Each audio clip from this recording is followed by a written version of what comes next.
Halo YouTube, ketemu lagi bareng gue PJ. Di video kali ini, gue mau sharing beberapa tips untuk pilih lensa buat pemula. Video yang lagi teman-teman tonton ini adalah video bagian kedua. Buat teman-teman yang belum nonton video bagian pertamanya, linknya gue kasih di kanan atas ya. Kalau di video yang bagian pertama kemarin, kita udah bahas tentang anatomi dari lensa. Kali ini kita mau bahas tentang focal length atau panjang vokal. Ini definisi singkatnya yaitu jarak dari pusat optik lensa ke sensor kamera. Atau supaya lebih jelasnya, teman-teman bisa lihat di gambar ini. Focal length ini bakal erat banget hubungannya sama field of view. Field of view ini singkatnya seberapa lebar area yang bisa ditangkap oleh sebuah lensa dalam satu frame. Focal length ini biasanya satuannya dalam milimeter. Dan focal length ini berbanding terbalik dengan field of view. Jadi semakin kecil angka focal length-nya, berarti field of view-nya semakin luas. Sebaliknya, kalau angka focal length-nya itu besar, berarti field of view-nya sempit. Supaya lebih gampang ngerti lagi, gue kasih contohnya dalam bentuk gambar. Di sini kita bisa lihat perbandingan foto yang diambil pakai lensa dengan focal length 16 mm dan 200 mm. Di sini kita bisa lihat lensa dengan focal length 16 mm itu disebutnya lensa wide atau lensa lebar. Sedangkan lensa dengan focal length 200 mm itu kita sebutnya lensa tele atau lensa jarak jauh. Kalau masih kurang jelas, ini gue ada foto yang lain, perbandingan antar focal length.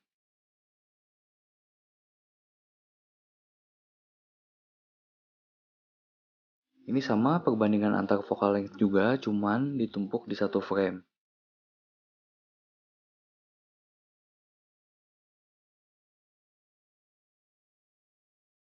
Biasanya penamaan focal length pada sebuah lensa itu patokannya dari kamera dengan sensor full frame.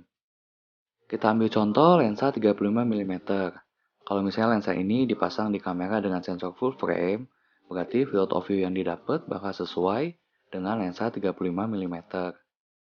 Kalau misalnya lensa 35 mm ini dipakai di kamera dengan sensor APS-C, maka bakal kena yang namanya crop factor. Jadi field of view-nya bakal setara dengan 35 mm dikali 1,5 misalnya. Jadi field of view yang didapat bakal setara sama lensa 50 mm. Tapi teman-teman jangan salah, ini bukan berarti sama dengan kita pakai lensa 50 mm. Karena yang sama itu hanya field of view-nya atau area jangkauan lensanya. Tapi karakteristik dan depth of field dari lensa 35 mm itu nggak akan jadi kayak lensa 50 mm. Bakal tetap sama aja kayak lensa 35 mm, cuman ke crop. Buat beberapa produsen kamera itu, ada yang bikin lensa khusus untuk APS-C dan ada yang khusus untuk full frame. Biasanya body APS-C bisa pakai lensa full frame, tapi body full frame nggak bisa pakai lensa yang khusus APS-C. Tapi ada juga beberapa produsen yang bikin lensa bisa untuk dipakai di kamera APS-C dan kamera full frame. Tapi tetap aja kena crop factor tadi.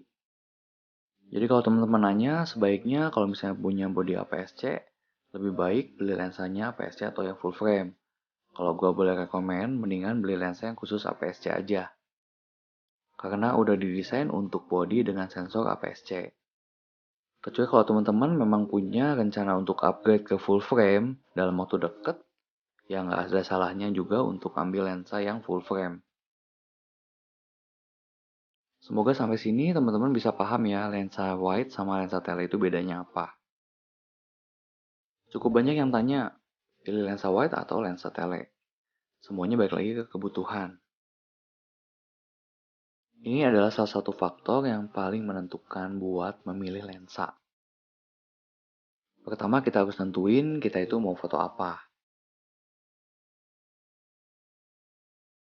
Buat teman-teman yang suka landscape atau foto pemandangan, gue saranin buat ambil lensa dengan focal length di bawah 20 mm. Tapi di sini nggak menutup kemungkinan juga loh buat teman-teman yang mau landscapean tapi pakai lensa tele. Karena gue pernah menemukan suatu kondisi pemotretan di mana gue tuh pengen ambil foto landscape, tapi objeknya tuh jauh dan gue tuh nggak mungkin buat mendekat ke si objeknya tersebut. Jadi penggunaan lensa wide untuk landscape itu ya hanya pada umumnya aja. Selanjutnya foto portrait atau foto model atau foto manusia ya pokoknya. Idealnya itu pakai lensa dengan focal length antara 50 sampai 85 mm. Tapi gak menutup kemungkinan juga foto model pakai lensa wide. Misalnya di belakang modelnya itu ada pemandangan yang bagus, kita butuh lensa wide. Kalau teman-teman mau ngambil foto model dengan full body, tapi pengen kelihatan 3D atau pop-up, teman-teman bisa pakai lensa di atas 200 mm. Semakin tele lensanya, biasanya bokehnya makin bagus.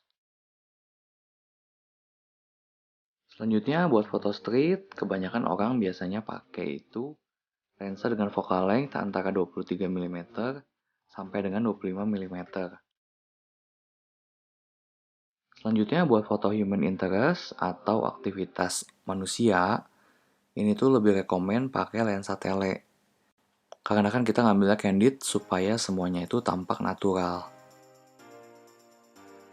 Selanjutnya buat teman-teman yang suka foto makro atau foto barang yang kecil, gua saranin pakai lensa khusus makro. Kelebihan dari lensa makro ini dia punya minimum focusing distance-nya itu deket banget dan ketajamannya itu luar biasa sih. Tapi bukan berarti nggak bisa foto makro pakai lensa biasa ya, tetap bisa juga cuman kurang maksimal aja. Buat lensa makro ini gue lebih suka di range antara 90 mm sampai 100 mm. Selanjutnya untuk foto produk, ini tergantung banget sama produk yang mau kita foto. Kalau misalnya produknya kecil, seperti perhiasan misalnya, rekomen pakai lensa makro. Tapi kalau misalnya mau foto produknya itu baju, apalagi yang dipakai di model, kita bisa pakai lensa 35 mm sampai 50 mm. Untuk pemotretan foto produk ini, teman-teman harus perhatiin juga pengambilan fotonya itu nanti bakal di studio atau di outdoor. Nah, nanti pemilihan lensanya juga tergantung dari lokasi pengambilan foto produknya.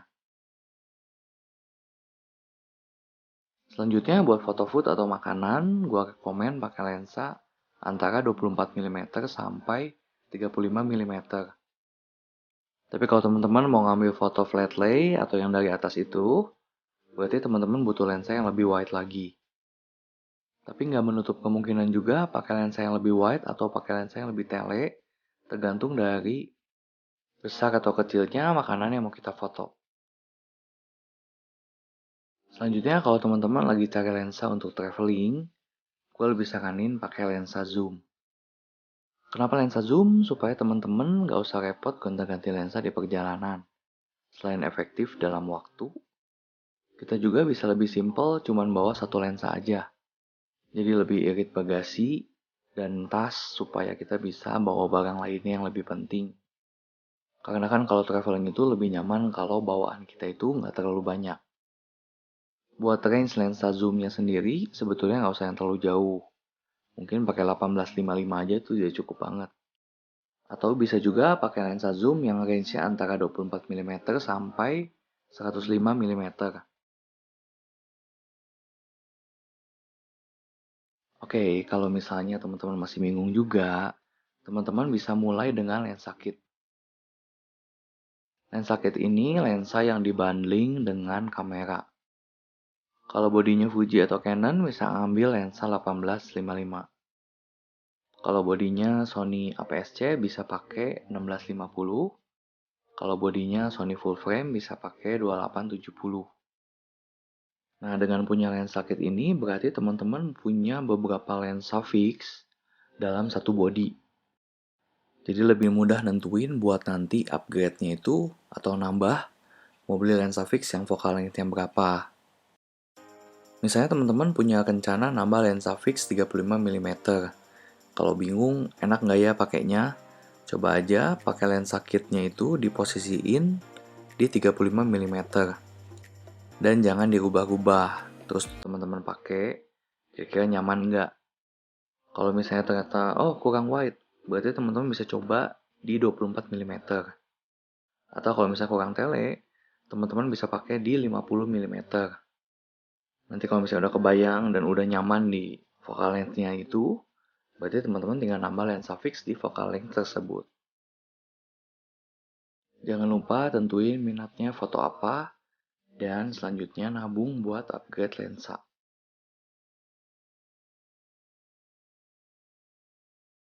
Oke, sampai sini dulu video bagian keduanya.